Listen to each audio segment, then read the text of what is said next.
నమస్కారం, కేఎన్ఎన్ టీవీకి స్వాగతం. ఇప్పుడు వార్తల్లోకి వెళ్దాం. చాలా మంది పుట్టకపోవచ్చు. 68 హాస్టల్ వేస్తే చాలని తిండితోని చదువుకొని ఈ సమాజాన్ని గుర్తిరిగిన మేము. అందుకోసమనే చదువుకు నేను ప్రాధాన్యత ఇవ్వాలని అనుకుంటా. నేను ఎగ్జాంపుల్ చెప్తున్నాను. మొన్న ఒక బిడ్డ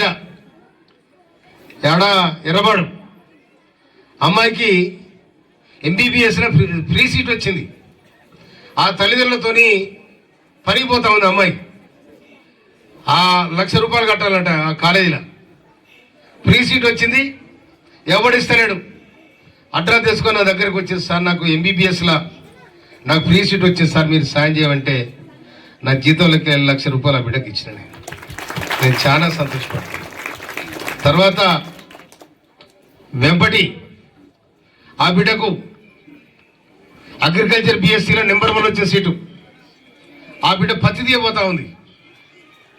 నేను కల్లారా చూసి ఆ బిడ్డను పిలుచుకొని ₹1,00,000 చేతిలో పెట్టి, చాలా మంది పిల్లలకు నేను ఈ సాయం చేస్తాను ఎడ్యుకేషన్ కోసం, తర్వాత హెల్త్కు.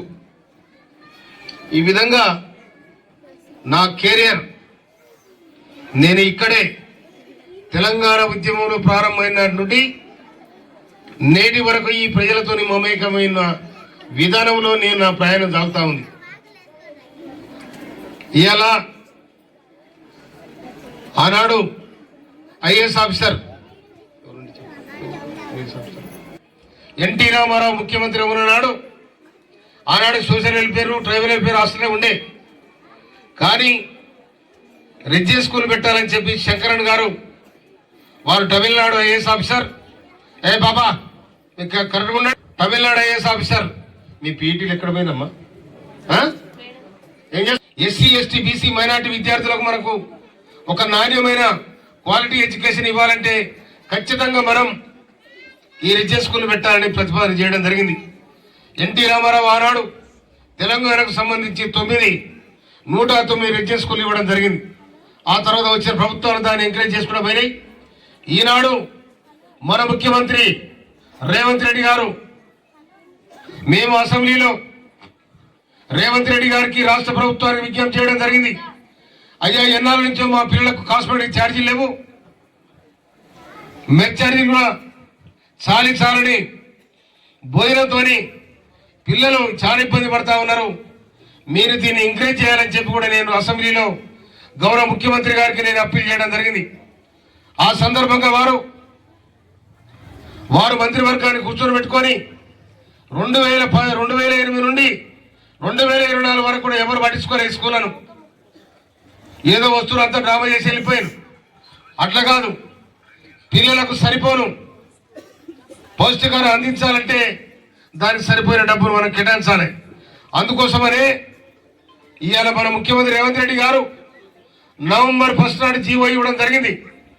కాస్మెటిక్ ఛార్జీలు కానీ, ఆడపిల్లలకు అవసరాలు ఉంటాయి, ఆడపిల్లలకు సంబంధించిన కాస్మెటిక్ ఛార్జీలు పెద్ద ఎత్తున పెంచాలని కూడా వారు ప్రతిపాదన చేయడం జరిగింది. ఆ మెనూ కూడా అదే, ఆ సిస్టంలో అది పెట్టిండు.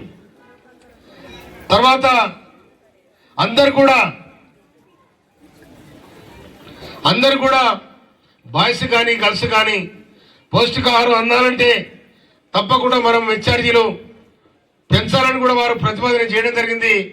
దాదాపు ఈ రెడ్జీ స్కూల్లో చదువుతున్న 7,60,000 మంది విద్యార్థులు, వీళ్ళకే కాకుండా మధ్యాహ్న భోజనం పెట్టే హై స్కూల్లో కూడా వాళ్ళకు కూడా కాస్మెటిక్ ఛార్జీ, ఇది మెడ్ ఛార్జీలు పెంచడం జరిగింది.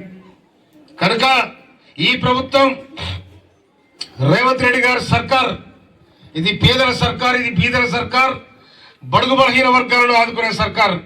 అందుకోసమనే బడుగు బలహీన వర్గాలు అందరూ కలిసి గత ప్రభుత్వాన్ని దించేసి ఈ ప్రభుత్వాన్ని అధికారంలో తీసుకురావడం జరిగింది.